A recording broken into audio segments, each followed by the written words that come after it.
few things to start with. My cellar is cold in the summer and cool like a meat locker, and warm in the winter. So with an air conditioning duct up there behind me. And this, I was asked about, is no, not my latest fashion statement.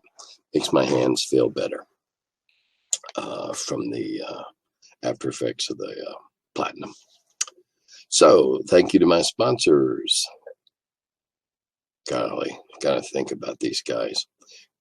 I've heard from the Bards of Greyhawk, and supposedly my music is 75-80% done. And it's got banjos. I can't wait. Biggestfan.net, my video wizard. World of Game Design, Old Guard Games, Dice Fanatics, Myth Horde, all help make this possible. Several things to talk about tonight. We're going to hopefully rehash alignments for the last time for a while anyway. We'll start with that. Okay. And there's several comments on alignments that my last one elicited, which was number 79. This is number 80, and I can't believe I've done 80 of these on YouTube now. That's 80 weeks. Whew. Long time. There's several comments. Some I'm going to comment on as I read them. Some I'm just going to read, and then we'll come back and talk about it. Or I'll come back and expound upon it. And again, as always, my disclaimer, these are all my opinions. You play, you have fun, you do right. However it is. Doesn't matter if you're having fun. You're doing it right, because after all, what are games for? Well, all right. Got some strange ones here tonight, too, later on. Okay, I think the comment has been made, and certainly was true for my first group of players, that most people play the game as chaotic neutral. For the most part, players don't desire to hurt others and do gross violence to get what they want. They just don't care if they do. The real frustrations were players who insisted on playing good character classes like Rangers, but seeming to have no reference to what good means. Also, were the alignment lawyers, oh yes, these guys, who argued that the Catholic Church had the Inquisition, so burning and torturing people is obviously a good thing to do. Okay, the comment I'll make on this, because I've seen this too, and I've heard this too, and, the Inquisition and all that. Oddly enough, I didn't hear it in my first year of 8 years of education, because they were in a Catholic school. But that aside, I think that what we need to keep in mind and what we need to focus on is what alignment means to you today. I think we can all pretty much agree that the Catholic Church did some heinous things. And so while they said they were doing them in the name of God, well, all those Aztecs that got, or those Central Americans and tribes in what we now call Mexico, were getting their hearts ripped out up on top of the pyramids to feed the sun so it would come up every morning. They thought they were pretty righteous too, because, hey, they were doing it to propagate their very existence. In this day and age, any educated person that wants to use something that a religious organization did 50, 100, 200, 500, 700 years ago is missing the point. Alignment is supposed to mean what it means to people in the 21st century. Do we burn and torture people anymore? We certainly don't burn them. We don't execute enough of the ones that need to be, but that's my opinion. So on to some more, and this is all doing with alignment. Okay, and here, this also dealt with alignment because we had the discussion about sage advice and its misconceptions and what sage advice said. And I believe last week I said that I'm not responsible for anything sage advice said because I didn't write it. And I did not approve the articles in that I published stuff that made sense because it pertained to what everybody else was playing or was a new way to play it. Anyway, don't want to get off on that. Yeah, misconceptions. Sage advice was just that, reasonable advice. It was never considered official rule changes. Polyhedrons Dispel Confusion was the official Q&A forum for about the first 35 issues. It was even one of the direct statements in Polyhedron magazine about the difference between Sage advice, not official rules, and Dispel Confusion, official rules. The biggest difference is Dragon was much more popular than Polyhedron. Well, yeah. And so Sage advice was seen by many, many more sets of eyeballs. But that's a good distinction. I would definitely recall, this is a different comment, I definitely recall one of the Sage advice submissions in Dragon magazine stating that she didn't agree with one of Gary's rules. So therefore, I don't consider it official rules unless it was from the Sorcerer's Scroll, which was copyrighted to Gary Gygax. Okay, well, and I guess apparently Dispel Confusion was also official. Yeah, I have a lot of inner feelings about what they did to Dragon magazine in later years and turning it into a house rag. I felt they abused my baby something fiercely. Okay, back into alignments now. Okay, so we've cleared up. Okay, if you read it in Sage advice, it's good advice, or not, as you decide. If you read it in the other one, oh, it's official. The other two, it's official. What does official mean? It means that something that the rules lawyers can argue about if you don't use it, I guess. And yeah, I don't care for rules lawyers at the table. I'll be curmudgeonly as hell about this. For one thing, it's rude to interrupt people and correct them. Number two, you don't know if there's some special circumstances that are applying here. And that would be metagaming. Anyway, back to alignments. I like alignments as a tool for players to be able to step outside themselves and role play something that they are not.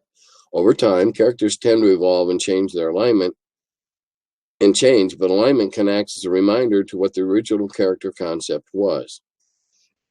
I like that idea. That's a really interesting philosophy, and I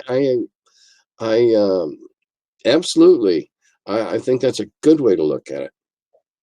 Next one, I prefer to see alignment as a more general sense. Cities and towns, the realm of law. Forests and oceans, the realm of neutrality. The underworld is the realm of chaos. Lawfuls need to work together. Neutrals are selfish. Chaotics are somewhat alien, run by the DM and are scheming to overthrow and disrupt the world. A PC can choose chaos in my world, but they can be cursed or even diseased into chaos. For example, a PC who contracts lycanthropy from a werewolf would sometimes lose control over their PC's actions. Evil is defined as the unnecessary imposition of pain and suffering upon other sentient life forms. Good is the intentional ease of suffering. Anyway, that's my starting point. It seems to work. Absolutely. That's a wonderful way to look at alignment and how it can and should affect your game. Because unless you're 14 or 15, and it's okay to do it when you're 14 or 15, because that's when you learn it isn't any fun really to do it when you get older. You can be murder hobos and go slaughter everything you want, have a great time, and be amoral as heck. But if you're going to get into a campaign where you're playing with other people who don't share your murder hobo philosophy, as some other ones here will go on to,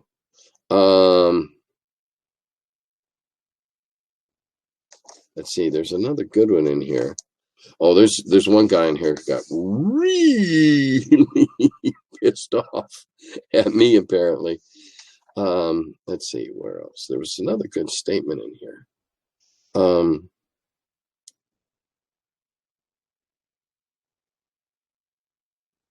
right. Well, that's that. I may have passed it over already. I've been thinking about this for the last 3 hours.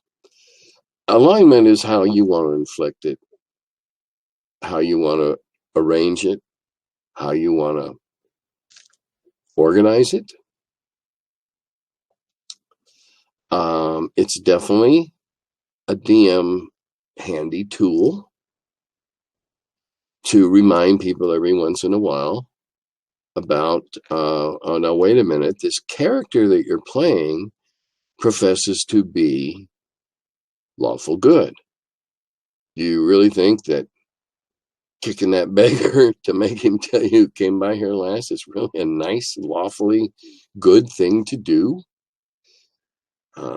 And so, again, as one of the comments said, it's a good way to play outside yourself.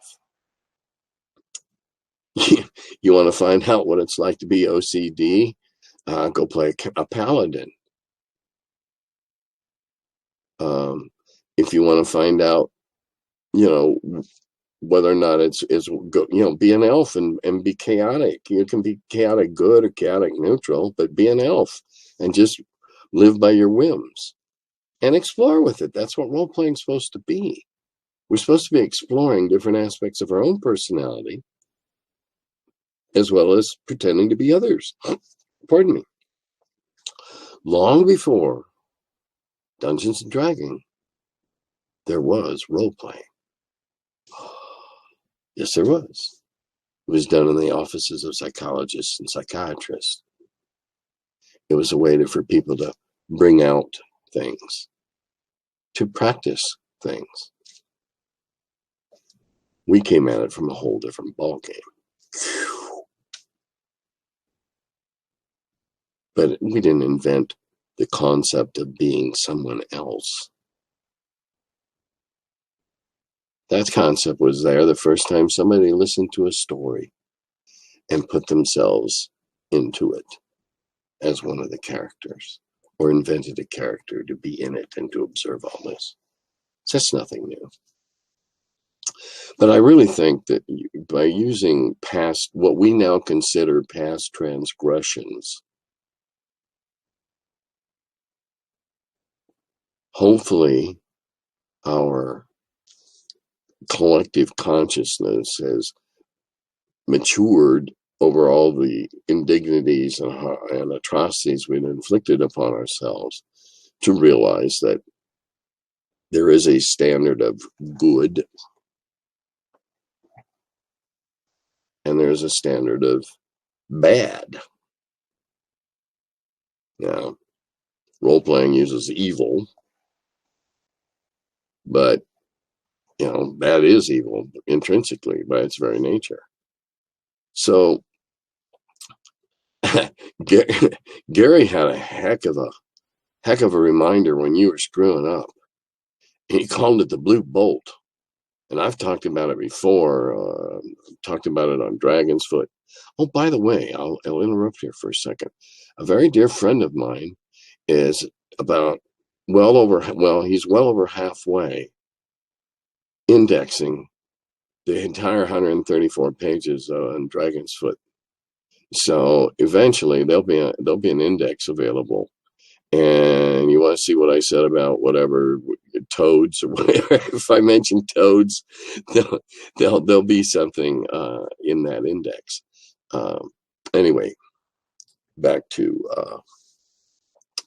what do we think is good today ought to rule what we do in our games. Sure, it's fun. I'm the first one to admit that I have played in one-offs where we were just out to steal stuff.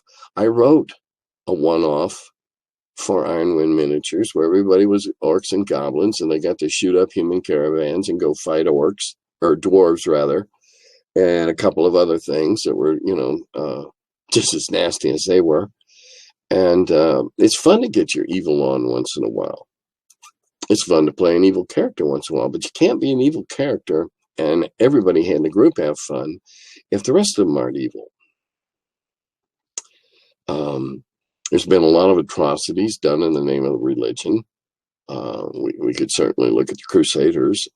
We could certainly look and go farther than that and go back into Mesoamerica, where they captured the other guys so they could sacrifice them to their gods. And, you know, there's the conquistadors. Spain ought to be playing, you know. Okay, the conquistadors were there ostensibly on behalf of the Catholic Church. I'm afraid that no right-thinking person, you know, and by right-thinking I mean semi-educated person, when presented with what went on in Mexico and Central America and how the cultures were just, nobody could think that was good by today's standards.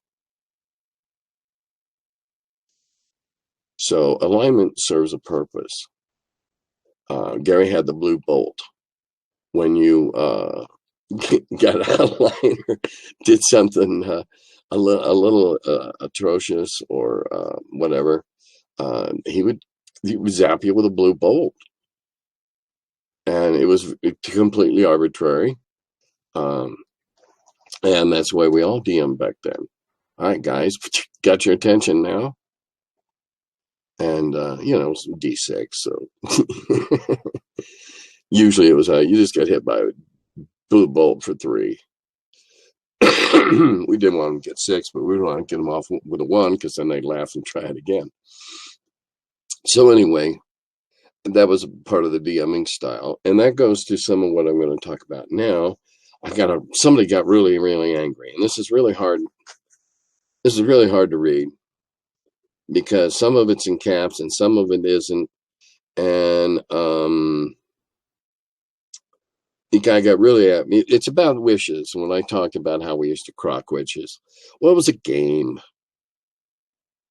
When wishes weren't as dear as they are now, as they should be, wishes were much more popular common, frequent back then, because of the charts and our adherence to the charts and the fact that none of us had 5 years of experience to realize all the things that were wrong with the charts and following them blindly. So this person goes, why play in any game where the game master cheats wishes? If my players get wishes, they're granted in many cases without the need for DM Schadenfreude, yeah? My 2nd edition Advanced Dungeons & Dragons and Dragon Rules can handle 9th level wish spells. Okay, all right, wow, that's wonderful. Okay, is this what you suggest him as a form of Schadenfreude? Well, if I cared what that even was. Also, obviously I'm the same person, though it might have been later at night because the spelling gets considerably worse. All wishes are granted on many worlds. Dragon Magazine number 260. Well, I told you before, I don't give a damn what Dragon Magazine said after I left, after I was in charge of Dragon Magazine. I don't care. They could say whatever they want. I'm not responsible for it. I don't have to agree with it. So really, dude, get over what Dragon Magazine number 260. I'm only responsible for the first 39.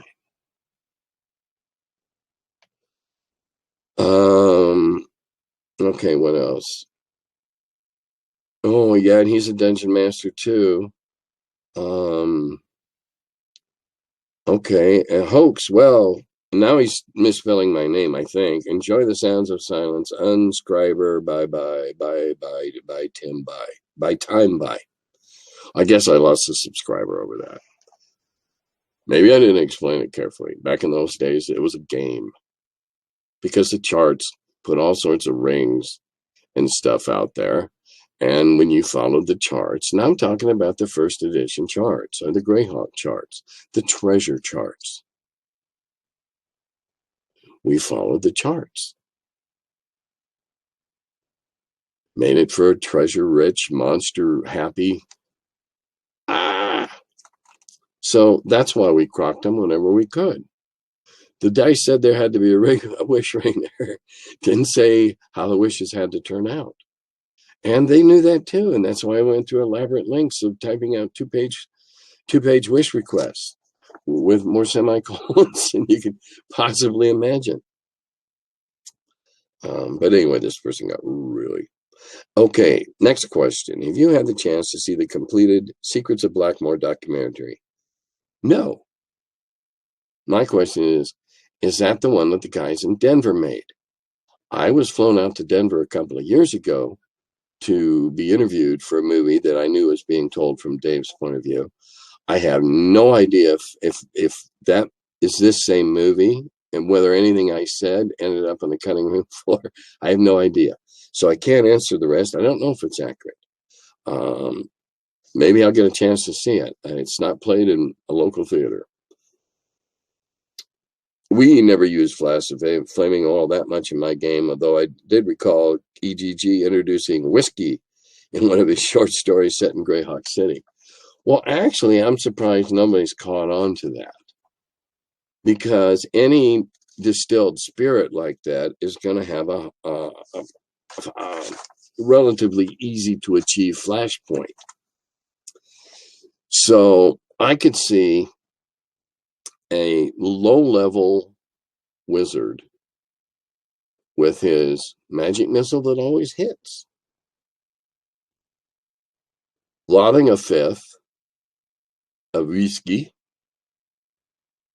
at the foot of that thing, and then banging it with his magic missile, which automatically ignites it. Wow. How come nobody else has thought of that before? I'd allow it. Just make whiskey hard to get. That's all. But hey, wouldn't that be a great deal if you found a still? Holy cow. So, yeah, that's absolutely... I've known about it for a long time because of an accident that happened. For a while, everybody thought that if you rubbed... There was a Conan book story where he got some booze splashed in his eyes and an illusion was dispelled. I believe it was a Conan story. And so I've talked about this before. Everybody's throwing alcohol in their eyes, booze in their eyes to, I don't believe it. I don't believe it. Well, it just ate you, or, went away. So at that point, everybody was actually running around looking like red-eyed pandas.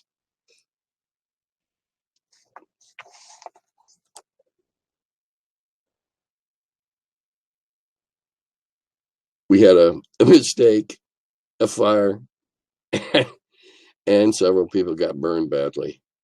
And they didn't throw booze in their eyes anymore. Lesson learned. All right, here's an interesting one. I like this. I'm planning an adventure some friends who are going to be together for a few days. As part of the adventure, I plan a large skirmish. The PCs will be the special troops, and there will be about 100 people and monsters on each side. Did Gary ever run a chainmail-esque battles like this back in the day? Well, actually, that is chainmail. Except that your PC players were heroes and superheroes. That's what they were. That was chainmail. Now, granted, nobody wants to take their 8th level guy and make him just into a superhero on chainmail and suffer the possibilities of a hideous death. But that's the way it started. And the troops and the monsters, some of the monsters were individuals.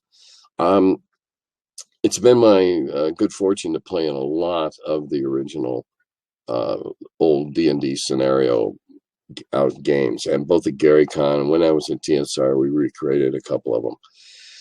And you'd have, I had one. It was the gatehouse thing, and I had an ant that was like a heavy catapult, and I had some of these, and I had some of those, and I had a couple of other monster types.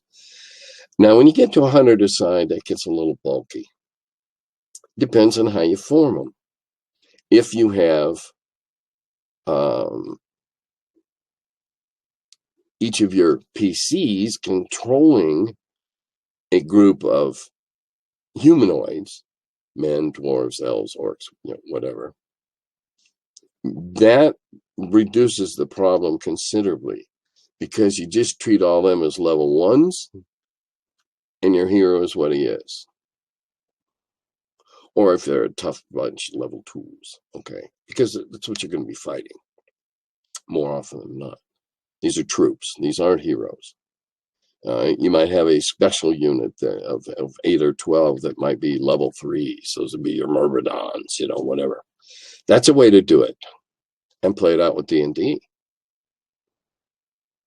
Not so hard. You can go to Swords and Spells. Those Swords and Spells, which was the 6th of the small brown books of the D&D sequence, it was actually made for larger numbers than 100 on a side. But I believe, and you'll have to forgive me here because it's been, oh my God, how many years since I edited that?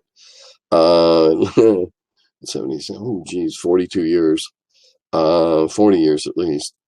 I believe there's a way to scale it down.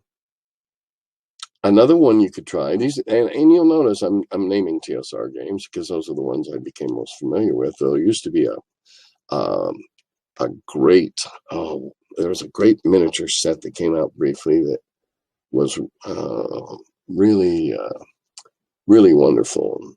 There was a tournament played of it at GaryCon 75, I think, and I won it. And when I showed Gary my trophy, he poo-pooed it. He didn't like the rules. I can't think of the name of them now. They died out. I'd like to see a copy of them now. When I remember the name someday, I will. And they were all about knocking troops back. They were the impetus of. It was all about the impetus of the making the contact, that clash of shields. And so that was a different approach. Ancient Warfare, again, was made for bigger groups. There's some skirmish rules out there, but I don't know of one that I necessarily recommend. I'm really thinking something like this, you ought to just homebrew it. It's not that hard if you divvy up all those non-PCs. It's not that hard. Give it a shot. I'll bet they have fun. You can tell me later. Okay, another. By the way, Jim has discovered the original 2 spells. Nobody's come up with them yet. Here's another pair that have been submitted. Polymorph the victim into green slime, then fireball. Nothing left over, not even a crispy critter. Yeah, that's a good idea. Jim and I'll solve this this summer. We'll do this. Now I want to talk about a game company. And no, I don't know these guys. No, they have never given me anything for free. I don't recall ever even having an opportunity to speak to them at a booth. Stonemaiers Games, Scythe. Okay, you've heard me talk about that. But this is about the company. They've been getting beat up a lot lately for a number of things, quite unfairly, in my opinion. Now, keep in mind the difference between the words ignorant and stupid. Ignorant means you've never been told, you've never had the chance to learn, the opportunity to know. Stupid means you had it and you chose not to believe it, accept it, buy into it, whatever. All right. Amongst their many crimes was a new game that was so wildly popular that it just blew away all their possible projections for what it would do. And so they were caught shorthanded on a print run. Now, Stonemaiers sells, well, they did a Kickstarter. I don't think they're doing that now, but they sell several different ways. And they tried to get something going on Amazon that would enforce minimum prices, so that the warehouse shops could undercut the brick and mortar shops. And so they were called to task for that. Now, one of their principals is a gentleman named Jamie Stegmaier, close to Stegmaier. And he took the extraordinary step of going to their website, and I commend him for this. He addressed and explained all the problems they faced as a new company. And I think it ought to be a must read for everybody. It really does. He takes his lumps where they're due, and not too many of them was he due. But he takes his lumps, and then he explains some cold, hard facts about what we in the industry go through to produce that little thing in your hand that you're so happy to receive. How any sensible game company, and I know this from personal experience when we were building, tries to estimate how many can I get printed and sell quick enough that I don't sit on a significant number of them, and can turn what I make into either printing some more or something else to go with it in our case. And you estimate, you guesstimate, and you look at your war fund, and what do you got in the bank? What can you afford? And so you call your printer and say, 3,000. It's the same as when you take games to a convention as a dealer. Some distributors will see to it that a dealer has 20 of them to sell out on the very first day. And some companies go to be there for the whole time, and that sell them out on the first day creates hype. But a good game creates hype too on its own. And you can't blame the guys for making a great game. And so far, everything they put out has just gone gangbusters. The name of the, let's see, they did the game that they're getting beat up on really badly now is called Wingspan. And it's a very different concept of a game. And it's about birds. And it's gone crazy. And based on the success of Scythe, I'm sure, and the fact that they sell a ton of GenCon every year, they didn't produce nearly enough of them.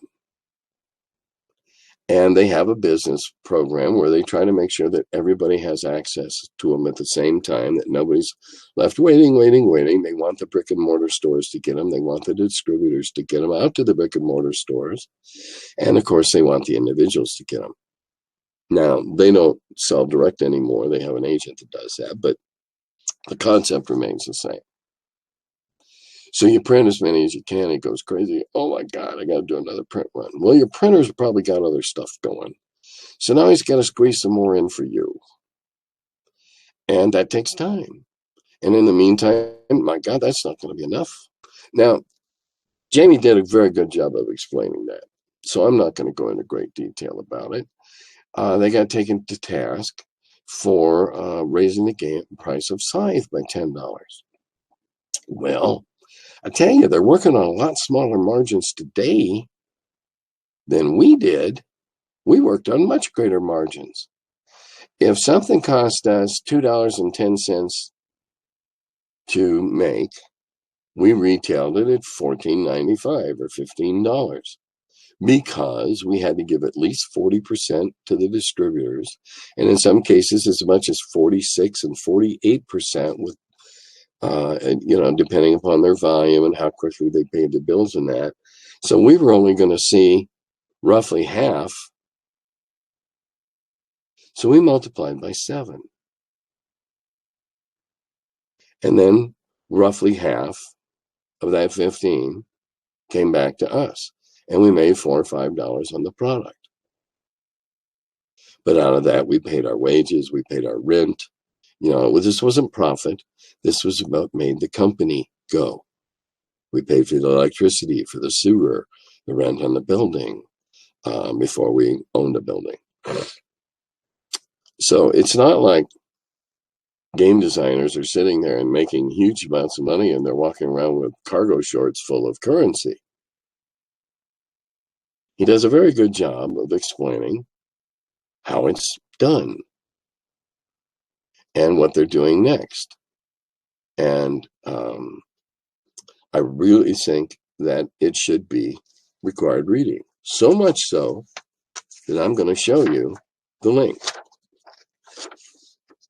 and give you all the time you need to read it. Make sure it's in focus. Are we focused? I want to make sure. I'm sorry if this is taking up time. Stonemeiergames.com/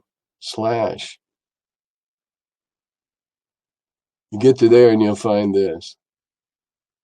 There it is. I hope you can read it.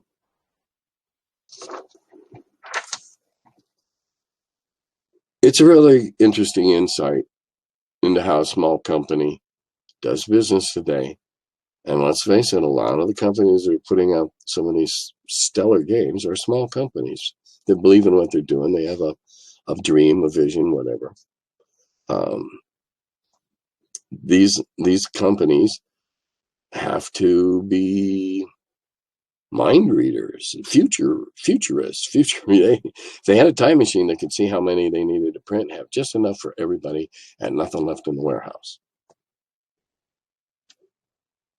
And that's really where it comes down to on the print runs. Okay, I have no idea what kind of comments this is likely to generate, but remember, the comments that you send provide the grist for the mill for the next one. And so, having covered everything on my, what I laughingly call a script, I'll say do da da govy.